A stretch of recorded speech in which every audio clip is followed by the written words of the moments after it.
In September 2025, a black machine almost as long as a city bus moved through Beijing on a transporter. It had no cockpit, no periscope tower, and no space for a crew. Yet its broad body, twin retractable masts, sensor openings, ducted propeller, and 4 diagonal tail controls made its purpose unmistakable. This was the HSU100, a new Chinese extra-large uncrewed underwater vehicle. The parade proved that the machine physically exists. It did not reveal who built it, what powers it, how deep it can dive, or whether it has entered operational service. That secrecy creates the central engineering question.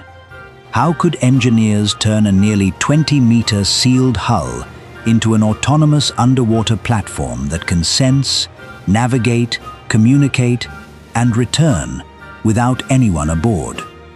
To answer it, we will follow the most defensible manufacturing path allowed by public evidence.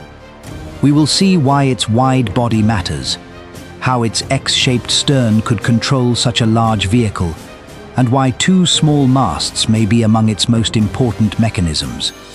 Where the factory process remains hidden, we will reconstruct only what established underwater engineering makes credible. Chapter 1: The Uncrewed Giant. The first surprise is not simply the HSU100's length. It is its volume. Public images suggest a vehicle roughly 18 to 20 meters long, but these are image-derived estimates, not official dimensions. Its body is visibly wider than the narrower AJX-002 displayed at the same parade. That extra diameter can create valuable internal room, but it also increases the structural area exposed to pressure and makes transport, lifting, balance, and hydrodynamic control more difficult. Unlike a crewed submarine, this hull does not need bunks, control rooms, or life support spaces. Its internal volume can instead hold sealed electronics, energy storage, propulsion equipment, navigation systems, actuators, sensors, and reserve buoyancy. The exact arrangement and power source are unknown. Claims that it is nuclear, diesel-electric, or battery-only exceed the evidence. What can be reconstructed is the first industrial challenge. Before the machine can think or move, its long body must be built as a precisely aligned, pressure-resistant structure. Chapter 2: Building the Sealed Body. A vehicle this large would not begin as one finished black cylinder. A credible assembly path starts with separate structural sections, internal frames, mounting interfaces, and sealed equipment enclosures. Their material cannot be stated for the HSU100, but their function is clear.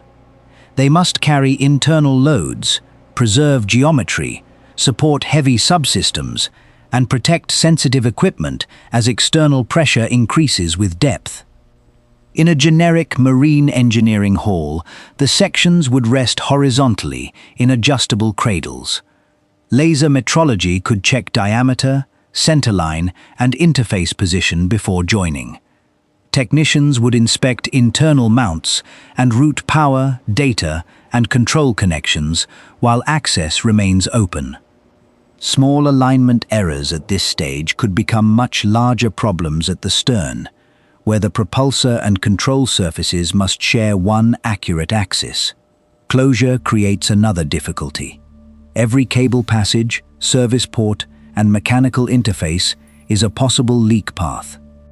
Sealed enclosures may be pressure qualified separately before installation, while structural joints can be examined by suitable non-destructive methods. The exact HSU100 procedures are not public, but dimensional inspection and staged pressure qualification are standard engineering necessities, not optional finishing touches. Once the main body is aligned, the project reaches a crucial transformation. A strong cylinder can survive underwater, but it still cannot propel or steer itself. Chapter 3: The X-shaped stern. At the rear of the HSU100, public images show a propeller enclosed by a circular duct. The duct protects the rotor and can influence water flow through the propulsor, but the drive machinery behind it remains undisclosed. Engineers would still need to align the rotating system carefully with the stern structure. Misalignment can increase vibration, noise, bearing loads, and energy loss, costly penalties for a vehicle expected to operate without onboard maintenance. Around that propulsor are 4 control surfaces arranged diagonally, as an X. This geometry allows combined control inputs for depth and direction, while avoiding the simple horizontal and vertical cross seen on many conventional underwater vehicles. Each surface requires an actuator, position feedback, watertight connections, and calibrated motion. A dry cycling test can confirm that commanded angles match physical movement before the stern ever enters water. The visible payoff is the HSU100's most recognizable mechanical section. One ducted propulsor centered inside 4 sharply separated control surfaces. Yet propulsion and steering solve only half the problem. Underwater, the vehicle must understand an environment where light fades quickly, satellite navigation cannot reach it directly, and ordinary radio communication is severely restricted. Chapter 4. The Sensor Skin. The HSU100's broad bow contains a prominent aperture, while long areas along its sides have been identified by analysts as flank array sonar regions. These features support a surveillance-oriented interpretation, but the precise sensors, frequencies, and performance are not public. Integrating them would demand more than attaching panels to a finished shell. Sensor faces need stable geometry, clean electrical interfaces, protection from water, and a position that limits obstruction and self-generated interference. The vehicle's own propulsor, pumps, actuators, and turbulent flow can all create noise. Internal equipment, therefore, has to be mounted and routed with the sensor environment in mind. Navigation presents a related challenge. An autonomous vehicle can combine inertial estimates with depth, speed, and other environmental measurements. But accumulated error still has to be managed. We cannot assign a specific navigation suite to the HSU100. What we can say is that autonomy requires computers to fuse sensor data, compare it with a mission plan, detect faults, and command propulsion and control surfaces without a human continuously steering. If you enjoy seeing secretive machines explained through visible engineering evidence, subscribe to Modus Assembly. The next mechanism is where this underwater vehicle briefly reconnects with the world above it. Chapter 5. Masts without a crew. On top of the HSU100 are 2 retractable masts. When lowered, they must preserve the smooth external form and remain sealed against the sea. When raised near the surface, they could support communication, navigation updates, or reconnaissance sensors. The exact division of functions has not been disclosed. That makes the mast bay one of the densest integration zones on the vehicle. It needs guides, lifting mechanisms, cable paths, position sensing, drainage, seals, and a structure strong enough to preserve alignment. Engineers can cycle each mast repeatedly on land, measure extension and retraction, verify electrical continuity, and inspect whether the hatch closes flush. A failure here is not merely a lost antenna. A jammed or poorly sealed mast can compromise the vehicle's hydrodynamics or its watertight integrity. With the bow sensors, flank regions, masts, propulsor, and X-shaped tail installed, the hull can receive its continuous dark finish and white HSU100 marking. Surface inspection can reveal gaps, irregular transitions, and incomplete sealing. But a flawless exterior proves very little by itself. The machine now has to demonstrate that its mass, buoyancy, controls and seals work together in water. Chapter 6. The water test. Testing would begin before any ambitious dive. Dockside checks can confirm power distribution, software communication, mast motion, rudder response, emergency states, and the relationship between commanded and measured movement. Lifting the vehicle also tests the handling plan, because a body of this size cannot be launched like a small drone carried by 2 people. It requires cranes, rated attachment points, transport fixtures, and controlled support infrastructure.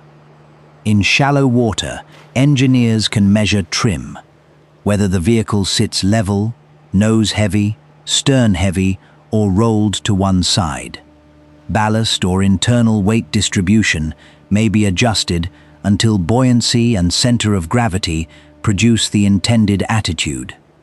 Leak detection, acoustic checks, and low-speed control tests can then expose problems while recovery remains straightforward. Only after those gates would progressively demanding trials make sense. Controlled submergence, depth holding, turns, mast deployment near the surface, autonomous route following, recovery, and post-test inspection. No verified HSU100 sea trial record has been released publicly. So these are responsible engineering stages, not claims about a specific Chinese test campaign. The decisive payoff is integration. A pressure-resistant body, quiet sensor environment, stable trim, reliable control surfaces, and autonomous decision system must behave as one machine. Failure in any single layer can end the mission. Success permits the final transition from engineering article to accepted configuration. Chapter 7. From Black Hull to Beijing. The public story resumes where it began, with the completed HSU100 secured on a transporter during China's September 2025 military parade. Its appearance confirms a mature external configuration distinct from the AJX-002. The wider body, bow opening, flank sensor areas, twin masts, ducted propeller, and X-form tail are visible. But a parade is not a sea trial. It does not prove range, operating depth, speed, endurance, payload, serial production, or combat readiness. Even the number of vehicles displayed cannot establish a production rate. The manufacturer and exact factory remain unidentified. Those limits matter, because the most dramatic claims about the HSU100 are also the least supported. What the display does prove is strategically important. China has moved an extra-large autonomous underwater design from concept art into a full-size physical form.